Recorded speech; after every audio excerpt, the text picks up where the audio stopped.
Welcome to Violin Adventures number 194. We have a very special violin this week. This is a violin that I think we'll call an experimental violin because it doesn't follow a lot of the rules, but the goal here is to make it sound as best as we can. So let's jump right in. Okay, we're starting on a new violin. This is a special violin from New York.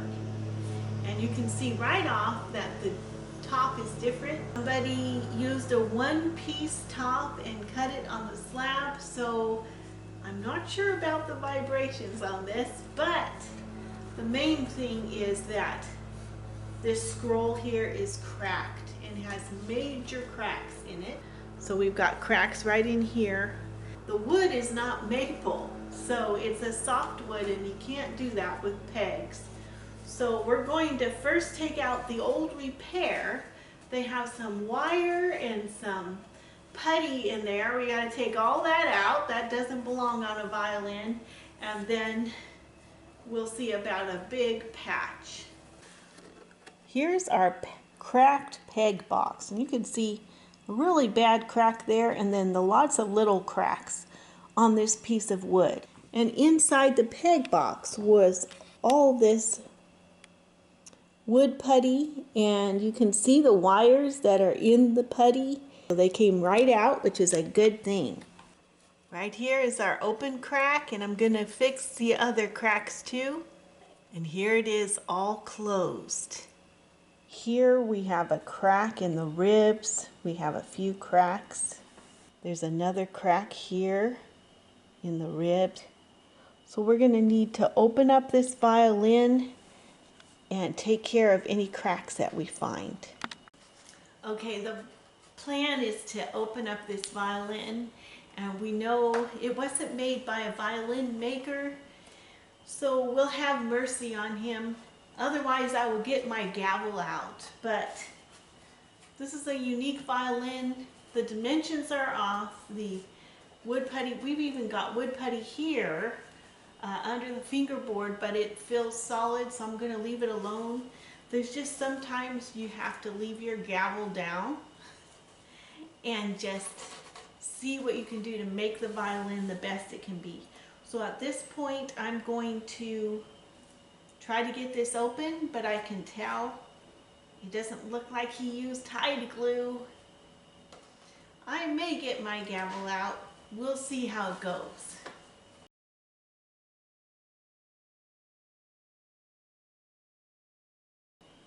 The violin is open. So here we have the inside. This is a fake label. It is not 1636 like it says, and I cannot find any name like that. So that's a fake label.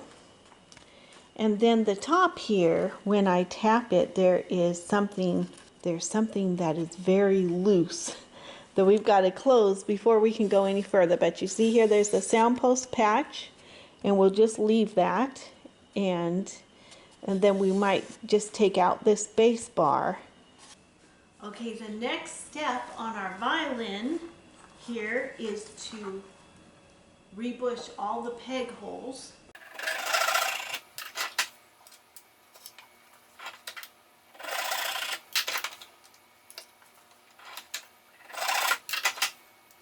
Okay, those are ready to go. Right now I'm heating up the hide glue. We're going to push in all the peg work here so we can strengthen this box.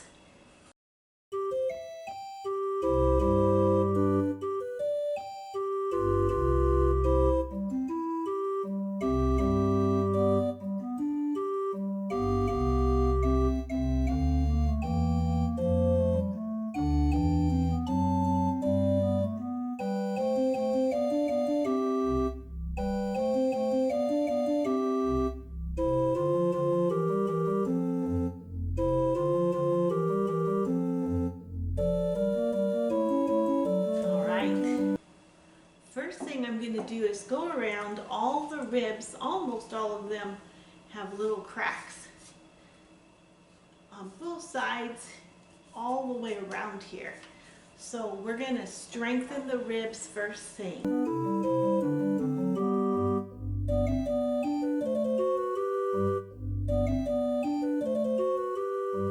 There's just these miniature cracks all over these ribs. So I'm doing this to just support them because they're going to continue to crack until... Okay, while those are drying, we now need to move over to the top. And something about the top, when I was opening it up, it just liked to sliver because the grains are going sideways instead of up and down like this. So we're going to, like little puzzle pieces, we're going to put all these little pieces back. And then here's our top. We're getting all the little slivers of wood back where they go. Okay, we're taking all the clamps off of this violin, this special violin, very unique. I've strengthened all the ribs so they are solid. There shouldn't be any more cracking. So that looks good. And then here on the top, it is gaining some tone. There wasn't any tone when I first got going here.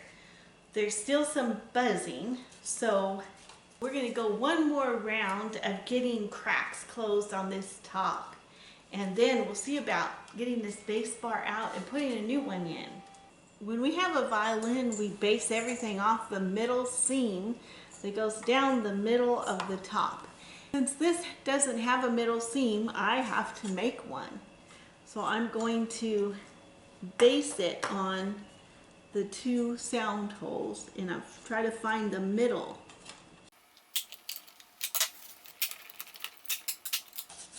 So the dimensions are just a little thick, but not thick enough to change.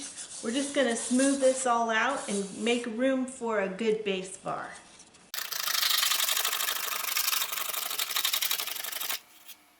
Now while this second round of hide glue is drying, I was looking for a special bass bar. This one is a very nice old piece of wood. It's got good tone. We're going to fit that to this piece here. And I need to find the middle of this here also. Here we come with our hot hide glue. And we've got the bass bar ready to install.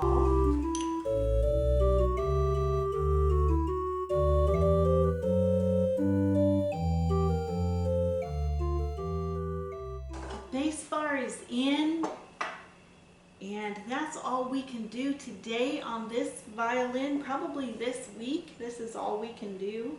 So next week we'll be taking it down.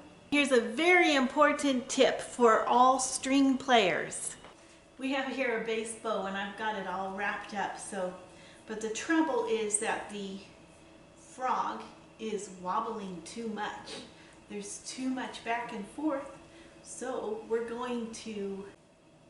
So here's the channel, and I'm gonna glue in some little pieces of wood, separate them, get a tight fit. So we'll let this dry overnight too, and we'll see how it comes out in the morning. Okay, I want to give you all a tip. This is a tip for players, bass, viola, cello, violin, all of those instruments. When you're tightening your bow, you don't hold down here on the stick and tighten. You hold your bow frog with the stick and you hold that firm, and then you tighten. And let me tell you why. Inside your bow, you have this channel where the screw goes up and down. So every time that you are holding it up here or in another part of the bow, this is wiggling back and forth. And over time, you have a frog that doesn't sit solid anymore. It twists back and forth. That was the trouble with this bass bow. This frog was so wobbly. And then that causes the sides of your bow to crack and you have so much trouble. So grab the frog and the bow so you're holding them firm, and then tighten it or loosen it. But this could become very expensive if you break out your bow, and sometimes it may not be able to get repaired. So you need to watch that. Here's an example. This is a beautiful viola bow. I'm holding the frog and the stick together so that the frog doesn't wobble when I tighten it and loosen it. So I hold it firm, and that protects your bow, especially if you have a very nice, expensive bow. You don't want repairs here. That really takes the value of the bow down. Now here I have a nice violin bow, and I'm holding, you just get in the habit of holding your frog and your stick tight while you tighten or loosen your bow so that it doesn't destroy the channel here in the bow. So there's your tip for the day, how to tighten and loosen your bow. And this should be taught from the very beginning. You don't hold it down here. That's very bad for your bow. Okay, it's time to hear some more about Stradivari, and we're reading out of Violins and Violinists by Franz Varga. And we're reading about the second period of Stradivari's life. There were 3 periods, and this is the second period. The master's increasing wealth is indicated by the improvement in the quality of the wood. The material of these violins is excellent. The backs are beautifully figured. The bellies are made of the finest pine wood. This in turn reflected on the varnish, the effect of which depends to a large degree on the type of wood it covers. The originally dark yellow color changed to a deep auburn red, covering the sparkling undertone with a purple veil. Stradivari must have made innumerable experiments in order to find the most effective thickness of wood for this new model. The first violins he made during this period could almost be mistaken for Maggini models. But soon Stradivari worked out his own design. The waist became narrower so that the instrument appeared larger. The tone of these violins is magnificent, yet Stradivari does not seem to have been completely satisfied with it, for he returned to the Amati design for a while. He kept, however, the large size, but he increased the arching again so as to make the tone sweeter. He remained faithful to this new model until 1695. It is most characteristic of the man and of the deep seriousness with which he devoted himself to his art that he continued his experiments for nearly 30 years. I heard from another place that Stradivari knew that he was put on this earth by God to improve the violin. A few years later began the third period of his career, which revealed the powers of the master in their most brilliant form. He now left off experimenting, feeling that he had attained his goal. From 1700 he made his most perfect instruments. Now his design was different from that of Amati as well as from that of Maggini. The instruments grew narrower again around the middle, but the lower part of the belly became wider, which resulted in a surprisingly elegant appearance. The quality of the wood in these violins cannot be surpassed. The back is made of the choicest maple, with the grain cut in such a way that the figure is most effective. The pine wood of the belly shows the annular rings in perfect regularity. The linings and blocks in the body of the violin are made of the lightest willow wood, so that these instruments have a weight of no more than 9 to 10 ounces. The arching is very low, but Stradivari had discovered such happy symmetry of relative thickness of the wood that the tone is of a radiant softness, giving at the same time a majestic power. These violins can withstand the most violent orchestral storm, but they also permit the most delicate transitions, from a whispering pianissimo, floating from end to end of even the largest concert hall, like a mysterious, enticing voice, to the triumphant strength of the forte, with passages of highlights like flashes of lightning and deep notes reminiscent of the mighty thunder of an organ. This is the violin tone as attained only by Stradivari, and never before or after him. It seems as though he had foreseen the role to be played by the violin 100 years later. He created a perfect concert instrument which leaves absolutely nothing to be desired. And that's where we're going to leave off, and we'll continue reading about Stradivari next week, Lord willing. We finally set up the pochette. Okay, while we're waiting for glue to dry, we need to get the pochette set up. Well, here it is after the polish. I thought I had the camera on, but it wasn't on. So we've just got it polished. It went from super shiny to more of a satin, very smooth finish after the polish. Okay, our glue is nice and hot. Now we're going to get the fingerboard glued on here. Okay, we have to let our little pochette dry. Okay, it's time to get the pochette all set up.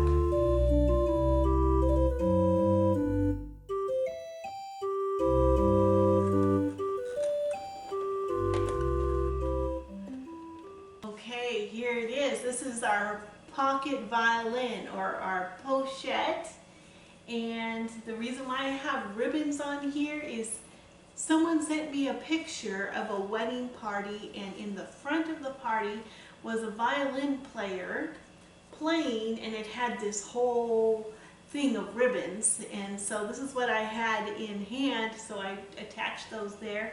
But it goes along with the idea of a pocket violin or a traveling violin. It's something that you had with you, and I thought it kind of matched. But what we're going to do now is play our little pocket violin, see how it's sounding with our varnish on there. The varnish is still a little soft, but let's see what it sounds like.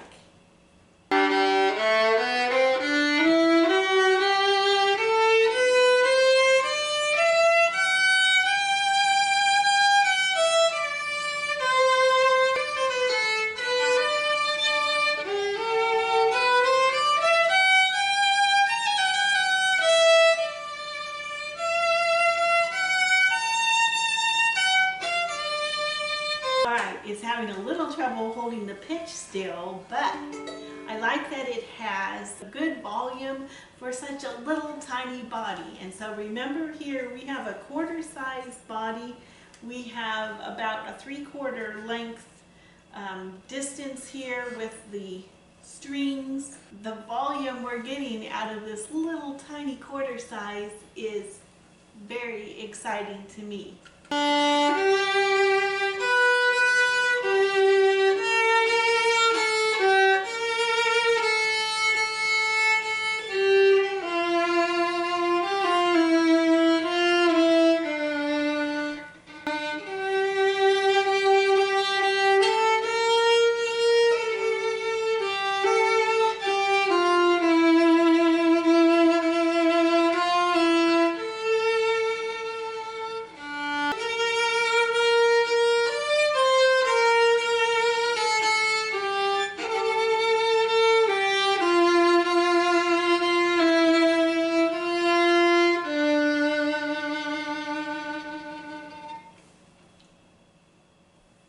I know this is more for happy music, but it's very easy to play very minor, sorrowful music. Let's try some happy music.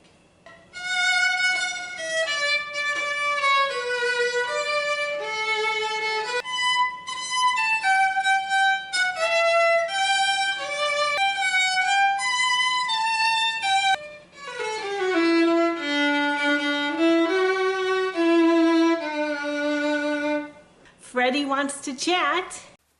Hi, I'm Freddie, and I have a new friend. He came a long way just to come and see me. And his name is James Austin, and he has something special for the 200th episode too. Wow, well, here he is. Hello, I'm James Austin Steenson. We're visiting Miss Macomber this week, and we came down to Georgia from Michigan to see my grandmother. And so we're coming home from Michigan today, and we decided to stop by to see her, being fans of all the nice episodes and all. And I like violins, and I thought it would be a nice experience to come and visit for a little bit. So Austin James brought me a beautiful piece of soap here. It's lemongrass, and it smells so good, with a little, in his special handwriting, a to and from. Very nice. Thank you, James Austin, for coming to see me. I'm so excited that you did that. And now, let's have a peek at the bees, because they've been really busy this summer, and everyone wants to know how they're doing. So here it is. We opened up the beehives, which have been teeming with bees, and we're so happy to find I was able to get off a few more frames full of honey. And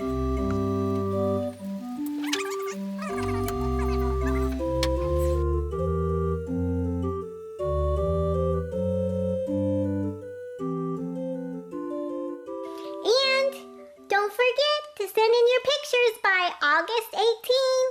Bye! The Hebrew Minute. Karov Hashem Lanish Berei Lev Va'et Dakei Ruach Yoshia. The Lord, or Hashem, is near to those who have a broken heart. And this is the same word as like shivers or shattered. And to those with a contrite spirit, he will cause them to be saved. And this is the same root as Yeshua. If you know where this is found, please leave it in the comments below. And this is real close to last week's verse. And a great shout out to all of you who are finding these verses. And here we are, a lovely Friday. Let's go in and see what's going on in the shop. Here we are in the shop. We have the top of our special experimental violin. And here's the back and the scroll. We're going to cut these off and work on strengthening the peg box. And here's our little pochette hanging out, all ready to be played. And the next violin to come up is this one from San Francisco. Thank you so much for watching. We now have 5 more episodes before the grand 200th. Just a reminder, get your pictures and videos in by August 18. And thank you to everyone who is contributing. Thank you so much for watching. Thank you for all of you commenting in the comment section and commenting to each other. That's awesome. Thank you for all the thumbs up. And thank you for your phone calls and emails. And until next time, bye.